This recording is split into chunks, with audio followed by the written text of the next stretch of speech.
Hello,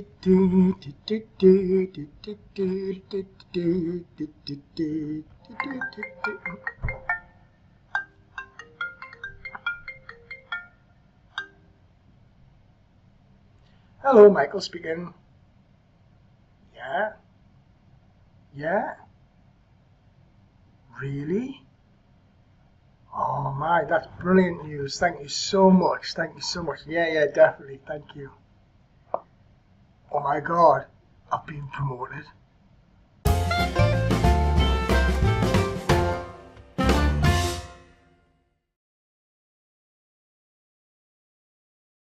So you've now been promoted, so first of all, well done.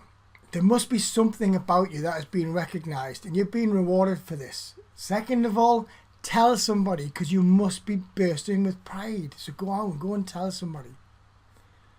Thirdly, you're now in no man's land. If you've been promoted from within a team, then your old team colleagues will not be your friends tomorrow when you walk back in as the supervisor, team leader or the manager. The existing managers in the company will not accept you into their fold either on your first day because you have to prove yourself. So what can you do about it? So first things first, accept that there has been a change. A lot of people that I work with, a lot of people that I talk to, when they get a promotion, they go back into the office the next day and they say to people, do you know what? I'm the same me. That's not possible. You're not the same you. You've now got a little bit of responsibility. You've now got a promotion. One of the natural responses of a newly promoted person is to try and be the same person that they were, as it can be uncomfortable when you leave on the Friday as Michael and you come back in on the Monday morning as one of them. You know what I mean? One of them. Them who set your targets up. Them who wouldn't give you annual leave. Them are always on your back for being late. You are the same you, but something will change. You are the same you, however, you have new responsibilities and the work that you're doing now will have grown. You will get tested, and you'll get tested from both sides. Tested from the people that you now manage, but also tested from the people that manage you. This is where you will grow, and this is where you will learn some lessons which will continue and carry throughout all of your career. Treat yourself though, and do something that's a little bit different. This could be changing your tie, getting yourself a new pair of shoes, just something that makes you feel a little bit different when you walk back into the office as a newly promoted team leader or a newly promoted manager.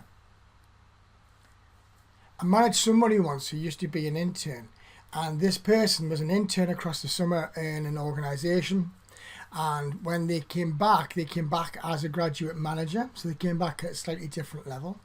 And they'd been in the same department for 3 months. And we were having a one-to-one, we had a conversation. This person said to me, Michael, the people I'm working with are treat me exactly the same way that they used to when I was an intern. So I asked them a question. I said, okay, are you allowing them to treat you the same way? Are you giving them permission to treat you the same way? And they didn't quite understand what I was asking. So I elaborated and I asked them how they were acting differently in order for other people to look at them differently. I asked them, who are you when you walk into the office? What do you wear? How do you walk? How do you approach people? How do you talk to people? And through conversation, we realized that they were wearing exactly the same clothes that they wore in the summer as an intern. They were sat at exactly the same desk that they used to sit as an intern. They were doing the same things. When somebody said, oh, can you just run me off 200 copies of this? Yes, of course I will. So they were allowing people to treat them the same way as an intern. So my first thing for you is to go and spend a little, treat yourself a little to some new wardrobes. All my work shirts come from Walmart or from Asda. And they cost a few pounds, £2 or £3. And every time I go to a new organisation, a new company, I buy a couple of different shirts and a couple of different ties. It doesn't have to be extravagant, but it makes me feel new. It makes me feel different. I have different combinations for different meetings that I go to at the different levels that I work in. So for instance, if I'm working with senior teams, I'll tend to wear more of a suit, jacket, tie.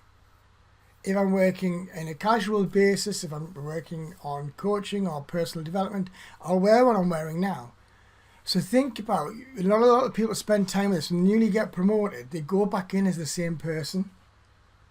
or they have a complete and utter revamp, go out and buy a Gucci Armani jacket, cufflinks, Rolex watch and everything, and walk back in as the bee's knees. And it's a very fine line between going in as the same you, going in as something massive which isn't you yet, and really annoying people. Either way, you're going to set yourself up to fail. So do something different, which is slightly different. It's evolution, and it just sets you slightly apart from the person that you used to be before you were a manager. So my second recommendation is to seek first to understand. And this is the mantra that comes from a great man, the late, great Stephen Covey. And I'm going to cover Stephen Covey in a different video because I love Stephen Covey. Your first conversation with your new boss should be about your role, about your responsibilities, about your targets, and also what your new boss's expectations are of you. Then, when you understand your team targets, what you're expected to do, when you're expected to do it by, and the standards you're supposed to produce it, it means that you can start the performance cycle of plan, do, check, review.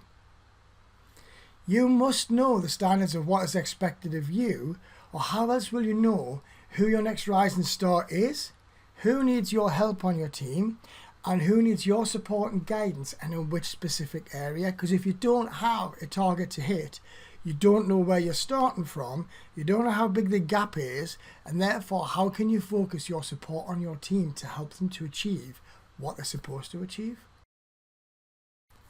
So my third tip is to act like the great detective Columbo and just ask for the facts. This detective, he had a great habit of going into an office or a room or a hotel or whatever, up to somebody, and he would just say to them, okay, I'm going to ask you a question, but I just want the facts. And I used to love that. And one of the things that you'll find as somebody who manages a team, manages people, is that when you have a conversation just about facts, then you are actually seeking to understand, to get the whole picture, and it takes away the emotion and you're just dealing with the actual facts. So if you are here and you're supposed to be here, that's the facts. Okay. Some of the comments that you'll get as you go along as a manager is that people will say to you, oh Michael, but you think I'm hopeless, you think I'm this, you think I'm that. If you're only dealing with facts initially as far as performance is concerned, then it's not about what I think, it's about your performance. So if you're supposed to sell 5 apples today and you've only sold 3, I don't think that you haven't hit your target. Your performance tells me that you haven't hit your target. So how together can we help you get the extra 2 that you need to reach your target? So one of the things to remember is always just go for the facts as much as you can. Keep emotion out of it. Work with facts as far as performance is concerned. When you're working in this way, then it means that you've got measured expectations and your conversations can be absolutely constructive. So you can start a conversation with your performance shows, or your time records show, your absence records show. And it really takes it away from the manager's opinion, and actually the person whose performance it is has to own that then, because it's their records, it's their performance, it's their way of working.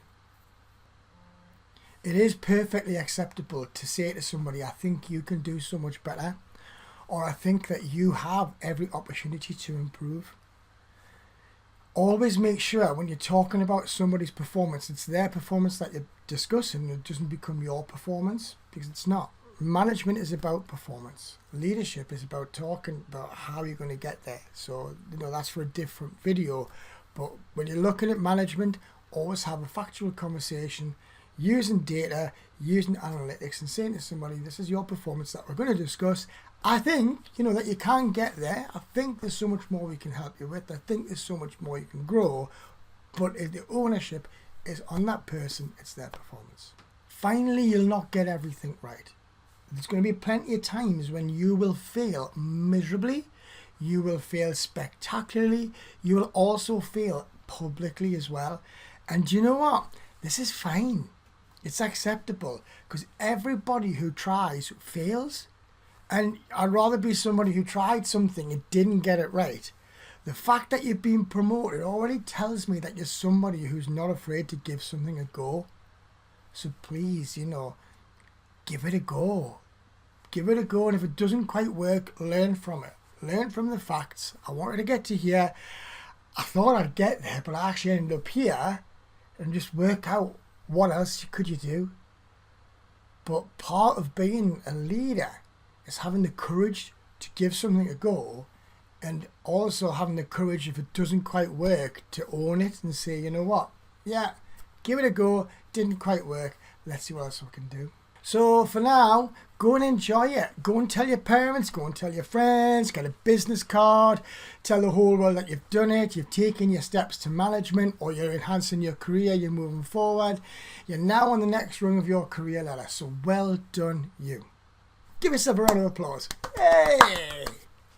Can you believe it? Absolute schoolboy error. You can tell this is one of my first videos because I forgot to ask you to subscribe to traverselearning.com. I forgot to ask you to share this video and also to add comments for future subjects that you might want for me to cover. So please remember to hit the subscribe button, hit the little bell next to it so you know when new videos are produced. Share this with all your friends and remember to comment. Thank you. Love learning forever. Bye-bye.